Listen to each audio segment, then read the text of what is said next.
Welcome to my video on chess structures. Today I would like to take a look at a particular type of chess structure which occurs quite often and which is important to understand. And on an example of one of Grandmaster games on a very high level, I will try to demonstrate you the way of playing in a pawn structure of this type. It's a fixed pawn structure. And also I will talk a little bit about structures in general, and I will talk about how does this structure determine your strategy on your overall plan.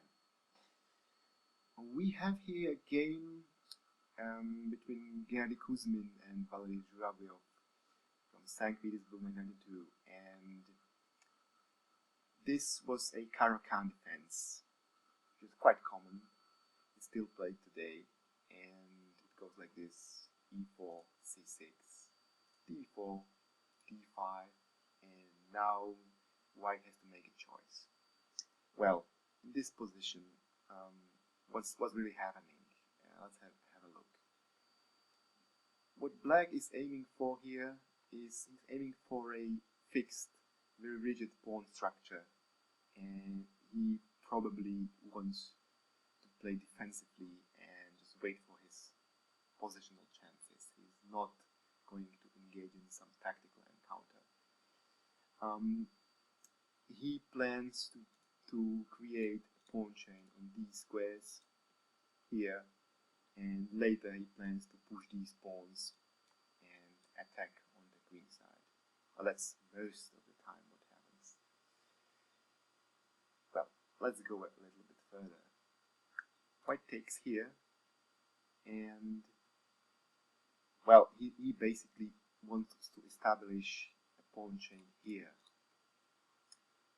and after black recaptures, he puts his bishop on d3 square, which is very important because this bishop now aims towards the king side, and this is the best diagonal for him. Also, he controls this side. Very good place for the bishop. The overall plan for white in this type of structure is going to be an attack on the queen side, on the king side, sorry. So we'll see in a while how it works, but let's just have a look at the pawn structure. It just develops, attacks this pawn, white covers, that's all fine. Knight f6 and knight f3. Now, black wants to develop this bishop, outside of the pawn chain, outside of this pawn chain. So he develops it here. He plays bishop g4. He's fixing the knight for the moment, preparing to play this, play e6, and create his pawn chain here. Well, so far it's all good for us. We play bishop f4, claiming this diagonal and developing a piece, because we don't want our knight to be blocked, or well, actually our bishop to be blocked by the knight. We'll go here. Black creates his pawn chain. Now, this is an important position because you can see that these are two pawn chains for white and a pawn chain for black, and they all kind of point into different directions. White pawns point on the king side, black's pawns point on the green side, and well, what this basically means for the strategy is that these pawns show the direction the attack is going to happen for both cases. In other words, on this example, white is going to attack on the king side, so he's going to target here, whereas black is going to use his pawns to attack on this side of the board. How? White plays queen b3 because he wants to break the pin. Here, and by doing so, he attacks this pawn, so he gains a tempo. He gains some time because now black cannot take here because he would lose the pawn. So he has to react. Black has to react. He plays knight c8, protecting. This is a common move in this position. And now we want to avoid the exchange here because we don't want to take here and mess up our pawn structure. So, because this kind of position, well, if we just make a random move like let's say this kind of structure is not good for white because these pawns are weak, they're isolated, they're not protecting each other anymore. So we want to avoid this. Therefore, we play knight here, protecting this. Well, black just develops. He's getting ready to castle and put his king to safety. We castle as well. Black castles. And now white, now is the time to occupy this square. This is very important. Occupy this square with one knight, later perhaps put the other knight, and just try to maintain control of this position. Don't allow black to play this and free his game. That happened. 95. Okay, attacking this bishop. So, well, black probably wants to preserve it, so he retreats. And now he wants to make this maneuver. He wants to go back and strengthen his king's position. To prevent that, queen c2, going back, and again increasing pressure on this diagonal, especially on the g6 and h7 squares. So now, when black goes here, well, he can't stay here forever because then it's going to get pushed, so he has to retreat.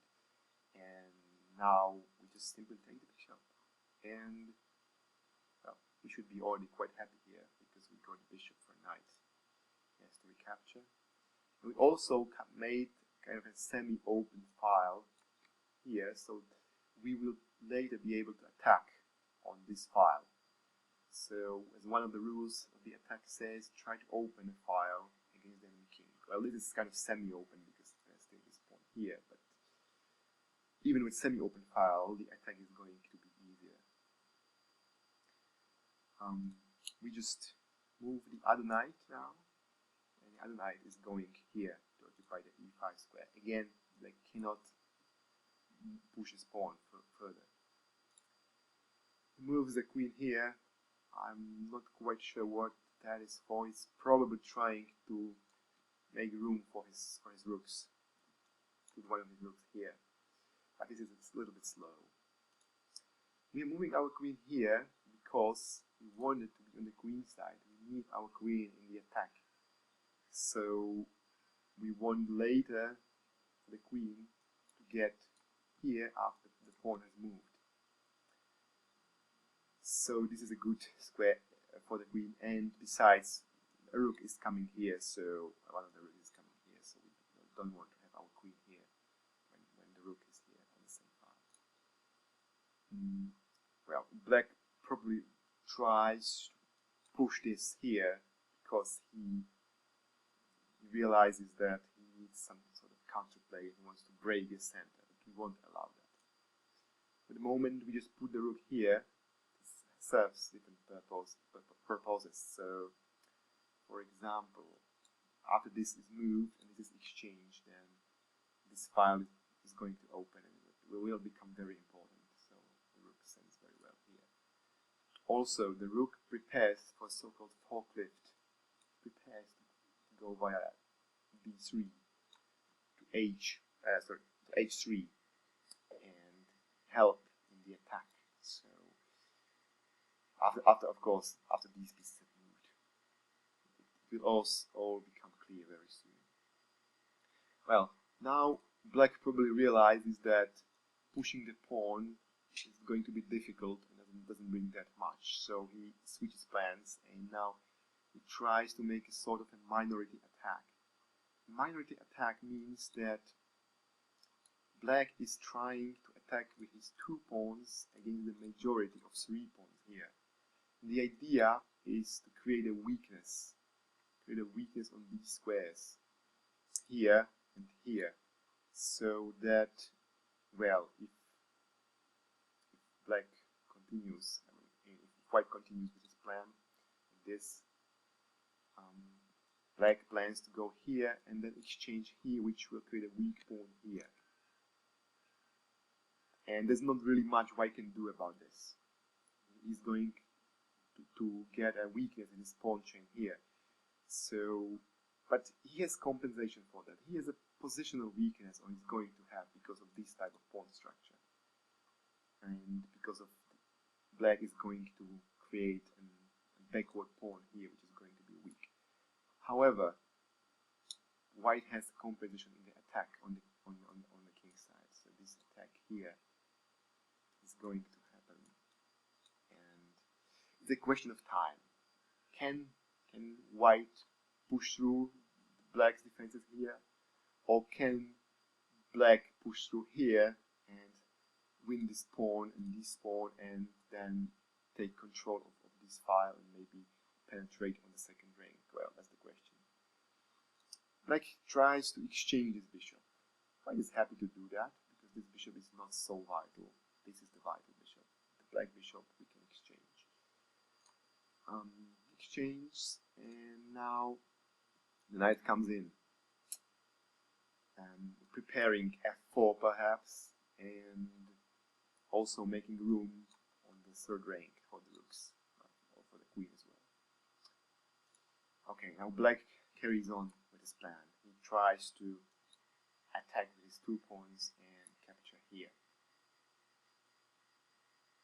White doesn't care, he just continues his own plan.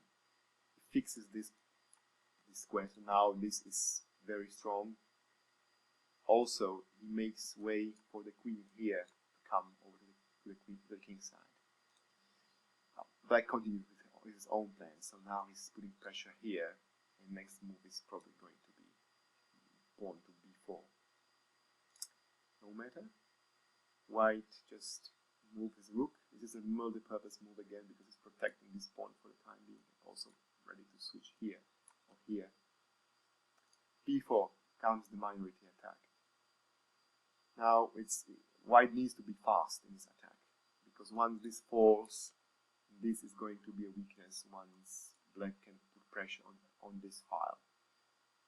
So he continues with his rook here, and now already there's a threat here, so which actually black overlooks. It's kind of interesting that the grandmaster overlooks, but yes, he overlooks this because now he wants to sacrifice the rook here and create a tactical blow here. So, well, it's already difficult for black, but the correct answer for black would be just to move his king, and if this comes, then just try to go here. And, well, his king is now in the center, but it's going to be difficult. But still, he probably can defend this. Yeah. However, in the game, like continue with his plan, which would be alright, except for this tactical blow, because now white is not going to recapture, but he's going to give his check here. Now there's no other choice than just to take, and now we kind of drag the king into this square he doesn't want to be because of this fork, which is what happened. And now winning the queen and winning material. Go back, and well, there is some moving up to do. Like obviously the white should be winning here. Like try to fight for a few more moves, but well, with his queen and still attack going here, it's going to be hopeless. This pawn doesn't get very far because the rook can block, or actually the bishop can block this, and well, this is going to be very weak. And also the rook is on pre. This was taken already, and now, well, like white played bishop d3, but I think equally good was just play bishop to b1, and just this square is covered by 2 pieces, and well, there's not really much black can do. he's going to lose this, because this is also falling, and after this falls, the pawn can move forward. Maybe the second pawn moves, and this pawn moves here. And yeah, this is a matter of technique. But the important lesson was here, that why he wants to do. He wants to carry on the attack in the direction of his pawn chain. He tries to aim all his pieces here on the king side and attack. Black, on the other hand, tries to make progress in this way. However, in this game, he was too slow here, and he overlooked the tactical threat. So, I hope this was clear and that you learned something. And, well, we'll see each other on some more lessons and more types of pawn structures. Thank you.